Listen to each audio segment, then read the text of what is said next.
안녕하세요. 책 읽어드리는 집사 백종환입니다. 오늘은 국제사회복지사 김혜영 작가의 희망 스토리를 전해드리고자 합니다. 책 제목은 잠시 쉬었다가도 괜찮아. MKU 김미경 대표님이 이 책을 강력 추천하셨고요. 우리가 너무나도 잘 알고 있는 분, 화상장애인이시죠. 이지선 교수님도 추천하신 이 책, 잠시 쉬었다가도 괜찮아입니다. 김혜영 작가님은 현재 아프리카 보츠와나 굿호프 직업학교 교장 선생님이시고요. 미랄복지재단 희망사업본부 본부장이시기도 합니다. 희망을 전하는 작은 여인, 134cm 국제사회복지사 김혜영이 삶의 좌표를 잃은 이들에게 보내는 뜨거운 응원의 메시지라고 합니다. 책 읽어드리는 집사 백종환의 낭독으로 들어보시겠습니다. 결핍이 아름다운 강점으로입니다. 케냐 아이들이 나를 10살 아이로 착각할 만큼 나는 키가 작습니다. 내 키는 134cm입니다. 이 작은 키가 나를 나타내는 중요한 키워드가 되고 있는데, 동전의 양면처럼 부정적으로 혹은 긍정적으로 작용합니다. 나의 부정적인 요소들 중에서 특히 작은 키는 더 강력하게 작용했습니다. 내가 태어났을 때 어른들은 첫 아이가 여자아이라고 환영하지 않았었습니다. 내가 태어나자 친척들이 축하하려고 선물을 사왔습니다. 그랬더니 할아버지는 쓸데없이 태어난 가시나에게 뭐하러 돈을 썼냐며 그들을 타박했습니다. 게다가 술에 취한 아버지는 그 갓난아기를 벽으로 밀쳐버렸습니다. 한순간에 아버지의 행동으로 나는 평생을 척추장애를 갖고 살게 되었습니다. 게다가 내가 초등학교에 입학했을 무렵부터 엄마는 극심한 우울증과 정신질환을 앓았는데 나는 엄마의 화풀이 대상이 되곤 했습니다. 다 너 때문이야. 나가서 죽어버려. 사람은 자기 인생에 일어난 불행을 두고 누군가에게 책임을 묻고 싶어 합니다. 이해할 수 없는 불행과 분노, 억울함에 대한 분풀이 대상은 자기 주변에서 가장 연약한 사람에게 되기 마련이죠. 나는 가족 중에서 가장 연약했고 엄마의 분풀이 대상이었습니다. 삶의 맥을 놓은 엄마는 일상생활을 유지하기 어려웠습니다. 내 아래로 4명의 동생들이 있었는데 나는 동생들의 수발과 집안 살림을 10살 무렵부터 맡아서 했습니다. 어린 내가 살아보려고 애써도 엄마의 폭행과 폭언은 계속되었습니다. 그럴 때마다 집 밖으로 정신없이 도망가야 했습니다. 집에서 잠을 잘 수 없어 인근 건물 옥상이나 계단이 나의 피신처이자 잠자리가 되었습니다. 이러한 일들이 하루 걸러 일어났습니다. 나는 가까스로 초등학교를 마쳤습니다. 이번만 대주시면 다음부터는 제가 해결할게요. 초등학교 졸업식 직전에 가까이 사는 친척한테 가서 중학교 첫 입학금만 대달라고 부탁했습니다. 어린 마음에도 절실했습니다. 입학만 하면 그때부터 어떻게 해볼 수 있을 것 같았습니다. 친척은 어렵다며 거절했습니다. 나는 입학 서류에 서명하기 위해 막도장을 파서 손에 들고 있었습니다. 막도장은 아버지가 내게 주신 마지막 물건이기도 했습니다. 초등학교를 졸업하고 한 달이 지난 3월 어느 날 밤이었습니다. 자다가 눈을 떠보니 아버지가 방 아랫목 한가운데 서 계셨습니다. 아버지, 밤에 왜 서 계세요? 그렇게 잠결에 물어보고 다시 잠들었습니다. 새벽에 일어나 보니 아버지는 서 계신 게 아니라 목숨을 끊은 거였습니다. 친척에게 달려갔을 때는 차마 아버지가 죽었다고 말하지 못했습니다. 아버지는 내게 장애를 갖게 했고 늘 술에 취해 있었고 나를 방치했으며 엄마가 나에게 폭력을 가하는 것도 방관했습니다. 매우 소원한 관계였지만 어린 마음에도 아버지의 죽음은 충격이었습니다. 아버지의 장례식을 치른 후 나를 향한 엄마의 분노와 화풀이는 점점 더 심해졌습니다. 너 때문에 네 아버지가 죽었어. 다 너 때문이야. 겨우 14살이었던 내 작은 키에 나의 불행과 부모님의 불행, 그리고 집안의 불행까지 모두 지워졌습니다. 점점 더 심해지는 엄마의 폭행과 욕설을 피해 나는 가출했습니다. 정확히 말하면 엄마한테 내쫓김을 당한 것입니다. 내가 무엇을 잘못했을까? 하는 생각을 할 겨를도 없었습니다. 어린 내 앞에는 생존의 위기가 일상이었기 때문입니다. 결국 나는 가족을 떠나 다른 사람들이 있는 세계로 들어갔습니다. 나의 어린 시절은 돌아볼수록 부정의하고 부당했습니다. 하지만 나는 앞으로 살아가면서 부당함을 겪지 않기 위해 스스로 인생을 개척해 나가기 시작했습니다. 편물 기술을 배웠고 전국 기능대회와 국제장애인대회에서 금메달을 따면서 가난과 장애를 뛰어넘었습니다. 뛰어난 기술 경력을 발판으로 그 사이에 해외 봉사활동을 14년간 했으며 미국 유학을 통해 뉴욕의 라약 대학교에서 사회복지학 학사를, 컬럼비아 대학교 사회복지대학원에서 같은 전공으로 석사 학위를 받았습니다. 지금은 국제개발과 사회복지 전문가로 국내와 해외를 무대로 활동하고 있습니다. 14살 가출 소녀가 국제사회복지사가 되는데 바탕이 된 것은 지독한 결핍들이었습니다. 장애, 부모의 방치, 엄마의 학대, 아버지의 죽음, 초절, 가출, 식모, 공장 노동자. 이러한 종류의 결핍은 한 아이의 심성과 영혼을 파괴할 뿐 아니라 좋은 인성을 키우는 데는 너무나 척박한 환경이었습니다. 그런데 나는 그보다 더 척박한 아프리카에서 나를 살려낼 수 있었습니다. 어떤 일은 시간이 지나면서 이해하게 됩니다. 나 또한 어떻게 인생의 전환을 이룰 수 있었는지, 장애와 가난을 통과하면서 어떻게 진정한 나를 찾을 수 있었는지를 이해하게 되었습니다. 나는 아프리카 보츠와나에서 자원봉사를 하면서 보냈던 14년간을 내 인생 전체에서 가장 중요한 전환의 시기로 생각합니다. 14년이라는 시간이 걸리긴 했지만 그 시기 동안에 배움과 깨달음이 컸고 사람들과 함께한 삶은 소중했습니다. 그곳 직업학교에서 청소년들에게 기술을 가르치면서 살았던 시기는 육체적, 정신적, 내적으로 말할 수 없는 고생을 하던 시기였습니다. 이러한 종류의 고생은 사서 하는 고생 앞에서는 명함도 못 꺼낼 일입니다. 하지만 그곳에서 살면서 겪은 말로 표현할 수 없는 어려움을 이렇게 독자들과 나눌 수 있으니 말로 표현할 수 있는 행복을 얻은 셈입니다. You are so beautiful. You are so cute.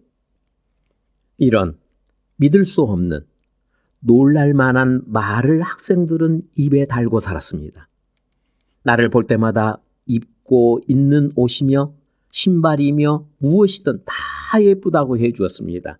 웃는 것도 예쁘고 키가 작은 것도 예쁘다고 했습니다. 동양인보다 비교적 체구가 큰 보츠와나 학생들은 조그마한 체구의 나를 귀엽게 보아주고 도와줘야 할 대상으로 여겼습니다. 나는 기꺼이 그들의 관심과 도움과 사랑을 받아들였습니다.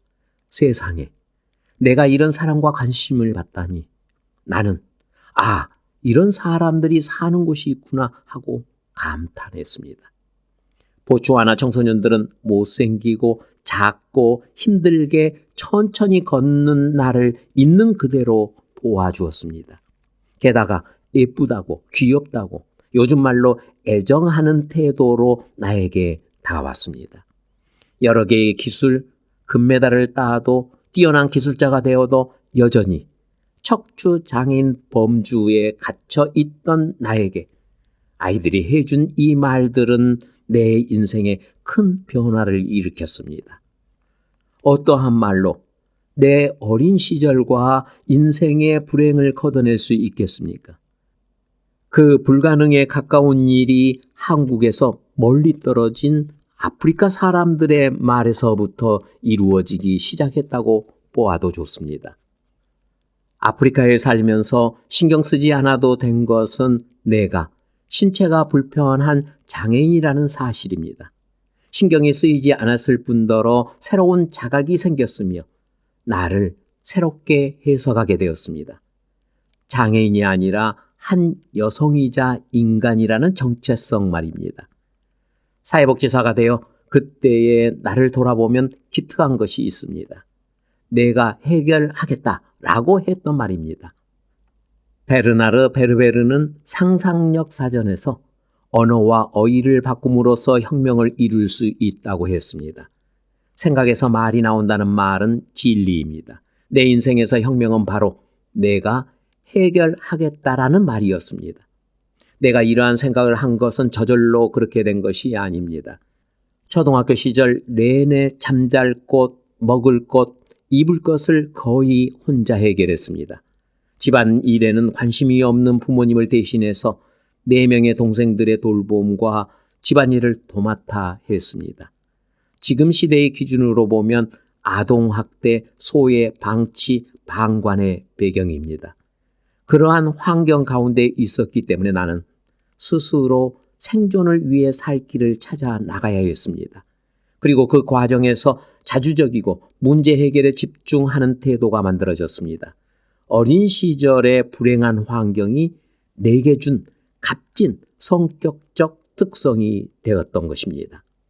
인간에게 자신이 누구인지를 알게 되는 것은 가장 큰 복이라고도 할 수 있습니다. 나는 사회적으로 부득이하게 주어진 많은 불행한 조건들 속에서 한 가지 분명한 사실을 아프리카에서 깨우쳤습니다.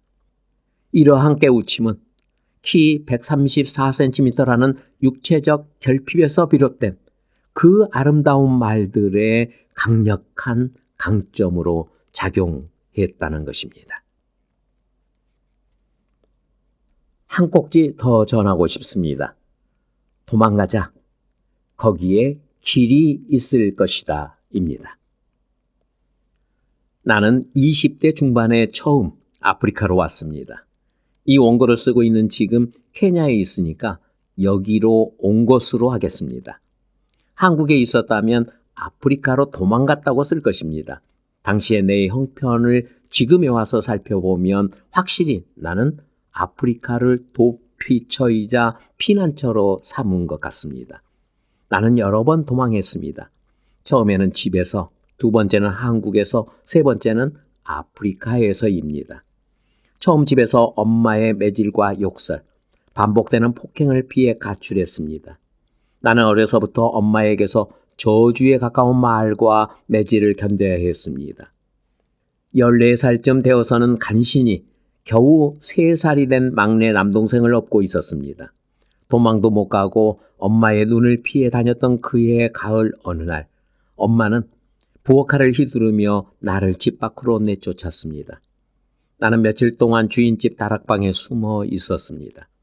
주인집은 8남매의 자식이 있었지만 그 누구도 내가 그 집에 숨어 있는 걸 발설하지 않았습니다. 엄마가 없는 틈을 타서 나는 주인댁 아주머니의 소개로 어느 한의원집에서 일하게 되었습니다. 한의원집 노부부는 나를 가엾게 여기고 잘 대해주었습니다.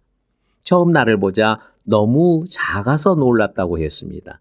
나는 그곳에서 10개월 동안 외출도 하지 않고 살았지만 오히려 안정적이고 잘 먹는 환경 덕분에 키도 많이 컸습니다. 노부부는 나를 허물없이 대해주었고 그 집에서 나올 때 거의 천자문을 다 때릴 정도였습니다. 나는 집에서 구박덩이로 자란 탓에 눈치가 빨랐는데 노부부의 선한 태도가 나에게도 좋은 영향을 주었습니다. 그 집에서 지내면서 내 상황을 적어 직업학교로 편지를 보냈습니다. 직업학교에서 입학 원서를 보내왔고 면접을 보러 오라고 했습니다. 늘 학대당하고 무시당하던 나는 그곳에 다니기 시작하면서 차츰 변화하기 시작했습니다. 6개월 동안 편물 수업을 들었고 학교 사감 선생님으로부터 많은 사랑을 받았습니다. 이후 기능대회에서 금메달을 여러 개 땄고 공부하고 싶은 간절한 마음에 대학 입시에도 도전했습니다. 내 인생에서 두 번째 큰 도망은 한국에서 아프리카로 간 것이었습니다. 초등학교 졸업 학력을 중, 고등 검정고시로 만회하고 대학 입시를 2번 쳤습니다. 소녀 가장에서 청년 가장으로 바뀌어 아래 4명의 동생들의 학비와 생활비를 책임지며 공부하고 일하기를 6년간이나 했습니다. 2번째 본 대입시험에서도 떨어지고 나는 결국 쓰러졌습니다. 당시 내가 대학에 합격한다 해도 어차피 등록금도 없었습니다. 나는 아직 20대였습니다. 도전하고 또 도전했습니다. 하지만 도전한 숫자만큼 실패하면 의욕도 잃어버렸습니다. 연이은 대입 실패는 내가 처한 현실을 되돌아보게 했습니다. 무기력감에 빠져 허우적거렸던 시간, 꼬박 일주일을 아무것도 하지 않고 누워 있었습니다. 장애인, 영세민 가정, 정신병력이 있는 홀어머니와 아래로 4명의 동생들. 지금 봐도 대책이 없어 보입니다. 그러니 그때는 두말할 것도 없었습니다. 나는 내 손에 든 패가 불리할 뿐 아니라 이러다가는 곧 죽겠다 싶었습니다. 도망가자. 확실하게 한국의 교육제도에 편입되지 못했던 나는 과감하게 이 나라를 떠나 아프리카의 보츠와나라는 곳으로 도망쳤습니다. 이름조차 생소한 보츠와나. 비행기를 5번 갈아타고 간 먼 곳. 부시맨이 사는 땅, 사막으로. 겉으로는 무보수 자원봉사자라는 멋져 보이는 타이틀이 있었지만 내 살 길도 막막한데 먼 나라의 자원봉사자로 간다는 것 자체가 말도 안 되는 이야기입니다. 사람이 죽기를 각오하면 살 길이 보이는 법입니다. 앞날에 어떤 일이 있을지 전혀 예상하지도 못한 채 한국에서 도망간 그 길에서 나는 살아남았습니다. 그런데 나는 겨우 살아남은 게 아니었습니다. 한국에서는 끝없는 경쟁 속에서 살아남기 위해 뼈를 꺾는 고통을 겪어야 했지만 보츠와나에서는 그럴 필요가 없었습니다. 그곳에서 살면 살수록 그곳 학생들의 삶이 보였고 그 학생들에게 투영된 내 모습도 보이기 시작했습니다. 작고 아무것도 아닌 상처투성이인 나의 앉아있는 모습이 내가 어린 시절 그 고생을 하지 않았더라면 아프리카에서 내 모습이 보였을까? 수많은 청소년을 가르치며 직업학교 교장을 역임했고 만 14년간 400명이 넘는 보츠와나 청소년에게 직업 교육을 해 주었습니다. 이 일로 인해 대한민국 정부에서 주는 국민훈장 목련장을 받았습니다. 나에게는 피난처이자 도망처였던 곳이 오히려 삶의 터전이 되었던 것입니다. 물론 낯선 나라에서 긴 시간을 보내며 그에 상응하는 대가를 치러야 했습니다. 내가 치른 대가는 고난, 고생, 고통, 고독이라고 부르는 것들입니다. 사람들이 대부분 싫어하는 것들입니다. 하지만 그러한 종류의 것들이 오히려 나를 단단하게 다듬어 주었습니다. 3번째 도망은 자발적이며 매우 희망적이었습니다. 만 14년의 보츠와나 생활의 결산이었습니다. 나를 공부시키자. 이 말은 안정적인 보츠와나에서 도망쳐야겠다는 내적 각성에 기반한 말이기도 했습니다. 사실 한 곳에서 10여 년 이상 살게 되면 그 자리가 익숙해집니다. 직업학교는 안정적으로 운영되었고 나는 지역 주민들의 사랑과 존경을 받는 처지가 되어 있었습니다. 문제는 학교장이 대학 졸업장이 없었습니다. 더 이상 하고 싶은 것도 간절한 것도 이루고 싶은 것도 없었습니다.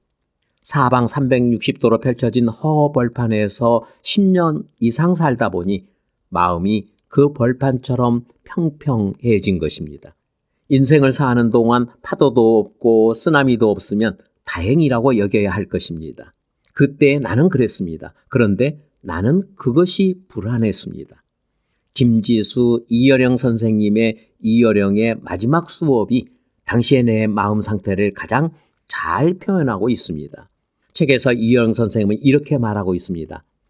남 쫓아가는 욕망은 물독도 두레박도 아니고 돌멩이라네. 아름답다는 것은 살아있다는 것, 그 갈증을 자기 안에서 만들어내지 못하면 돌멩이처럼 되는 거야. 내 안에서 갈증이 일어나지 않으면 결국 하루하루가 무미건조한 돌멩이의 삶이 될 수밖에 없습니다. 이런 삶은 기독교 신앙인인 내게 더욱 큰 문제가 되었는데 일상생활에서 신을 간절하게 찾아야 하는 이유가 점점 줄어들었기 때문입니다. 습관적이고 관성이 붙은 신앙생활은 하지 않는 것만 못한 결과에 이르기도 합니다. 나는 이 점에 주의했습니다. 돌멩이처럼 딱딱해진 마음 바닥에는 안락과 안정이 주는 나태함이 자리하고 있는 것이 보였습니다. 지금을 벗어나야 한다는 결론에 이르기까지 3년이 더 걸렸습니다. 결국 나는 2003년 12월에 아프리카에서 미국으로 도망갔습니다. 새로운 시도를 하게 한 가장 강력한 동기는 무엇보다도 어려운 환경에 처한 아프리카의 수많은 청소년을 교육하면 할수록 더 깊이 있게 공부해야 하겠다라는 생각이 간절했습니다. 에이즈에 걸린 아이들, 제대로 정규 교육을 받아본 적 없는 아이들, 열악한 교육 환경 등을 경험하며 이들을 위해 좀 더 체계적인 공부를 할 필요를 느꼈습니다. 학교를 세우고 기술을 가르쳤지만 많이 부족한 나 자신을 발견한 것입니다. 아프리카에서 미국으로 건너가 소기의 공부를 마치면 다시 아프리카로 돌아가리라 다짐했습니다. 아프리카에서 배운 영어가 전부였던 내가 컬럼비아 대학교에 입학하고 무사히 졸업한 건 기적과도 같은 일이었습니다. 난 기적과도 같은 그 일을 결국 해냈고 만 7년간의 미국 뉴욕에서의 유학 생활을 첫 다짐대로 마무리했습니다. 그 열매인 사회복지학 학사와 석사 학위를 받고 드디어 케냐로 다시 돌아왔습니다. 사람은 현실적인 어려움에 부닥치면 그것을 피하거나 숨어버리거나 모르는 척하거나 가장 확실하게는 도망가는 것입니다. 살아온 날들을 돌이켜보니 사람이 살아가는 중에서 어떤 선택을 하든 괜찮다는 생각이 듭니다. 피해도 되고 숨어도 되고 모르는 척해도 됩니다. 내 경우는 도망쳤습니다. 또 생각해도 잘한 일입니다. 사람들은 현실을 외면하는 태도를 두고 비겁하다거나 무책임하다고도 합니다. 또한 현실을 피하거나 모르는 척하는 사람들도 뭐라고 비난합니다. 하지만 그런 외부 시선에 신경 쓸 필요가 없습니다. 인생을 잘 살고 못 살고의 기준이 다른 사람에게 있지 나에게 있는 것은 아니지 않나 싶습니다. 잘못 살아도 돼. 그것도 잘 살게 되는 과정인 거야. 이렇게 말해주는 사람들이 많이 있으면 좋겠습니다.